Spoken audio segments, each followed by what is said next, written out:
how you came to be at that school, and after the event, and what you saw and what happened.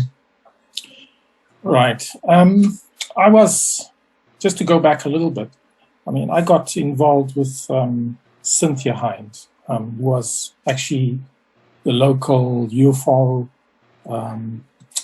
investigator for MUFON in Zimbabwe, but she represented almost Africa because, she was really good at her work and detailed, and was always willing to go out and investigate in the field, directly, And her past experience, she was a journalist herself, so she was involved in writing, etc. So she had the right type of skills to report on a case, get details from witnesses, etc. And I just came across her book when I was quite young, actually, in my teens. My father just left the book on the table, and I thought, oh, what's this? And I read it, and that's how I got hooked on to ufology, basically, because of that. And because of Cynthia, which was a person who actually lived in Zimbabwe, so that was even more intriguing that there was someone in Zimbabwe at the time who was investigating UFOs. So after a couple of years, when I probably was in high school or after high school, I wrote to her, and she was interested because I made a device for her. I said maybe she could use, it was an electrostatic detector, basically, that I had created. And she was intrigued by that. She invited me to her home, and we looked at it, and we thought it could be a possible useful device to use, to pick up static fields, because there's always been reports of people saying, oh, there was some kind of electrical disturbance, like maybe the car would stop or things in the house would malfunction because of that. So, and that's how I started this. And then over the years, because I was also an amateur astronomer, so for her that was useful because I could then probably help identify if it was satellites or planets or other astronomical events that might be occurring, like meteor showers, etc. I could advise her, most likely this was it. Because most of the reports you get of UFOs were of lights in the sky, which were really hard to identify what they could be, because they're usually quite fleeting, and there's little trace after, apart from the witness experience. And plus, people at that time in the 90s and 80s in Zimbabwe, we didn't have many cameras like you have now. Everyone's got a camera in their pocket, basically, now, So anyway, going forward to 1994, I think it was around, September.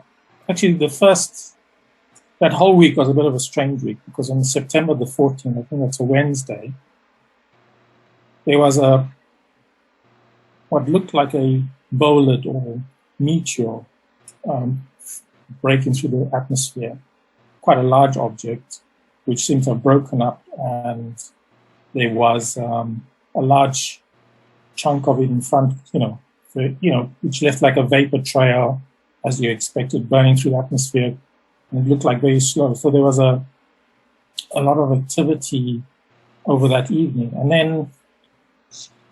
And of course, 2 days later, we had, on the Friday, the 16th of September, a call from Tim Leach, the BBC reporter.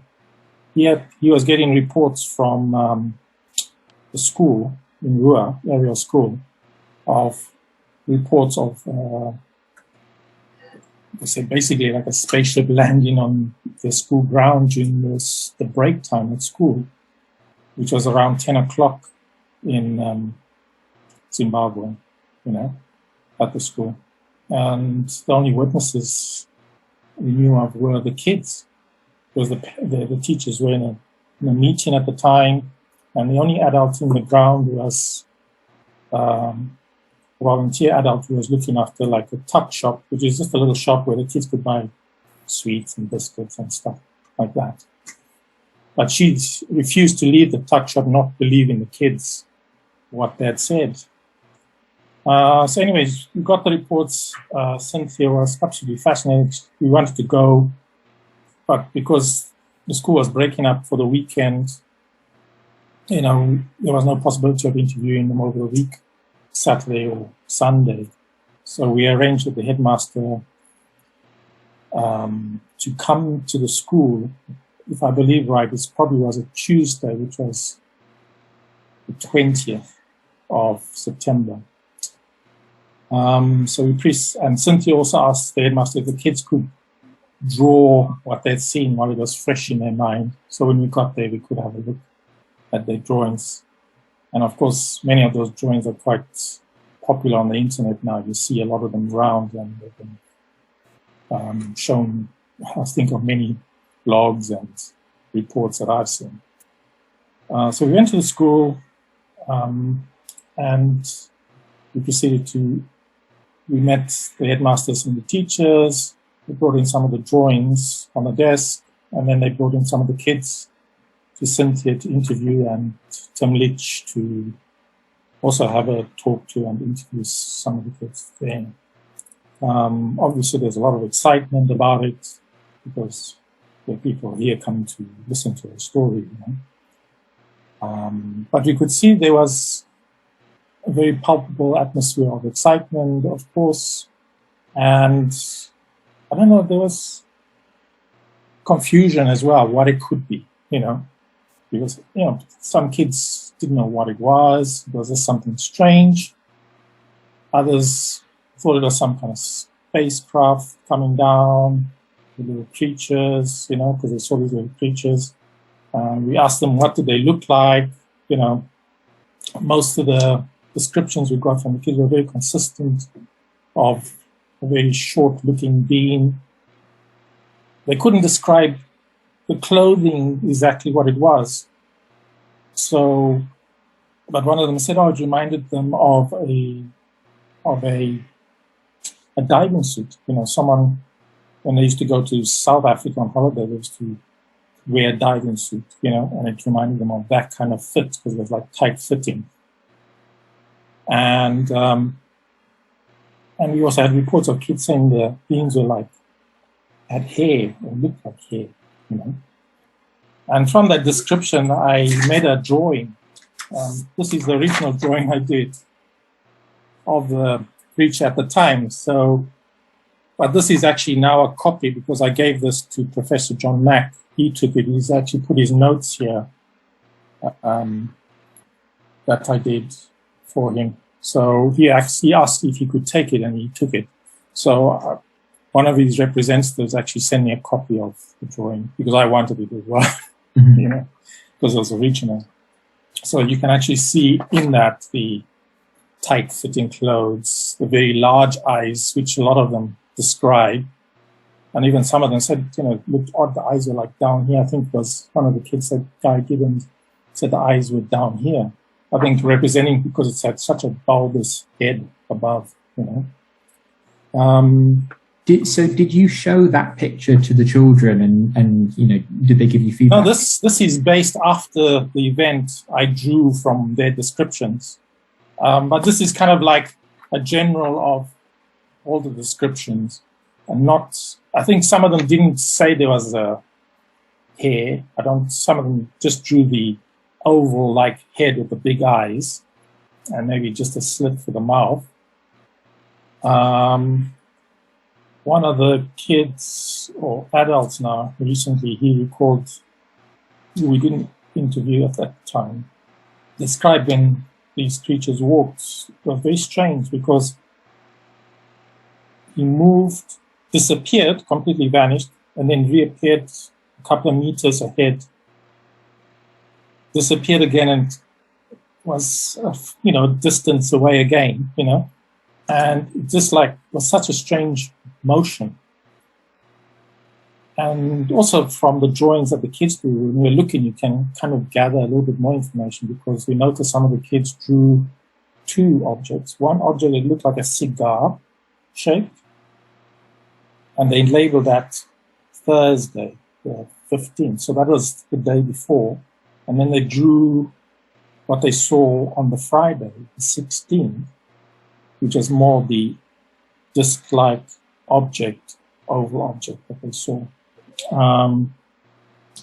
So we were curious. I said, why did you draw this on Thursday? I thought it was on Friday. They said, no, some of us saw for a short time this cigar-like shaped object flying above the, I think, power lines. Wow. And it just, it had a very bright, like glowing end, and it just like flew and had flashing lights and all that. And then it just, similar to how the alien being was moving, it was like moving, disappeared, reappeared instantly somewhere else, and then vanished, and that was it.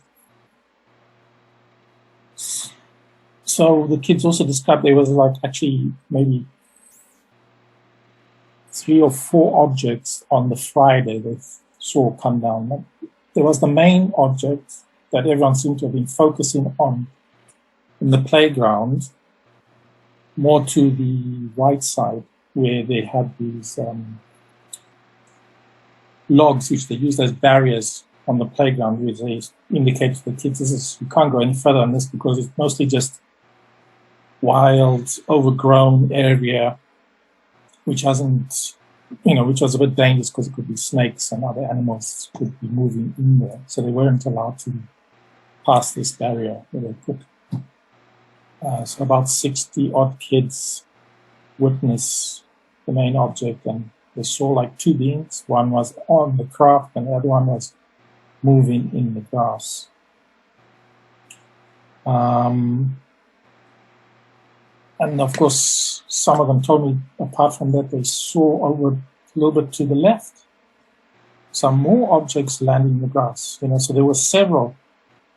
It seemed like there was more than one object that had come down and came resting on the ground somewhere in this very wild savanna kind of grass. And it's very high grass. It's about, maybe it would reach me by my shoulders, roughly, height, maybe 1 meter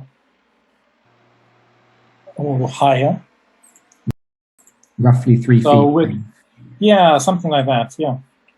And that's almost the height that the kids described. The thing was 3.5 feet. They were estimating from what some more objects landed in the grass. So there were several. It seemed like there was more than one object that had come down and came resting on the ground somewhere in this very wild savanna kind of grass. And it's very high grass. It's about, maybe it would reach me by my shoulders, roughly, height, maybe 1 meter or higher. Roughly 3 feet. Yeah, something like that, yeah. And that's almost the height that the kids described. The thing was 3.5 feet. They were estimating from what they described it as, So after that, I made a little kind of rough map of this, where this area here was the main location where the kids saw from the school across. And a couple of days later, when I had time to go through, because we were mostly there just going to the main landing site to investigate, and I was trying to take some radiation and metal detector to see if there's any metals or any unusual radiation, which we didn't find anything like that. I didn't find any burn marks of such in that area, or any markings that I could just say there was anything there, because where the main object supposed to have landed, the ground was actually quite hard. Zimbabwe was going through a drought for quite a few years. So it was very dry and hard ground. So a couple of days later, when I came in, I took the opportunity to go and see the other parts of the ground to see if I could find anything else. But it was, a lot of grass that end. And I found over this side 2 oval shapes, one small oval and one larger oval. Now, the larger one crossed over a path, so it was kind of had a division through that path, and a small one was in there. And I remember seeing that there was a slight swirl to the oval, to both ovals. And So that was quite interesting, to say that we found something interesting going on here now. And I also found like what looked like a wedge-shaped marking in the ground, something like pushed in.